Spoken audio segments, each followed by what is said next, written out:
ಹಸಿರು ಕಾನನ ಕವಿದ ಸಂಜೆ, ವಿಧಿಯ ಆಟದಲ್ಲಿ ಹೂವಿನ ಗಂಜೆ, ಬಿಲ್ಲು ಹಿಡಿದು ನಿಂತ ರಾಜ, ಮರೆಯಲಿ ಕಂಡನು ಮಾಯೆಯ ಧ್ವಜ. ರತಿಯ ಆಟದ ರಸ ನಿಮಿಷದಲ್ಲಿ, ಬಾಣವ ಬಿಟ್ಟನು ಹಗೆತನದಲ್ಲಿ.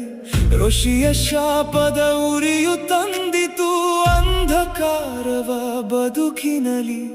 ರಾಜವೈಭೋಗ ಮಣ್ಣಲಿ ಬೆರೆತು, ತಪದ ಹಾದಿಯ ರಾಜನು ಅರಿತು.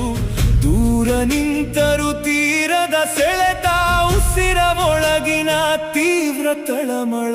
ಮಾದ್ರಿಯ ರೂಪದ ಮೋಹದ ಅಲೆಯು ಅಪ್ಪಳಿಸಿತು ಹಠವನು ಮರೆಸಿ. ಶಾಪದ ತೂಗುಗತ್ತಿಯ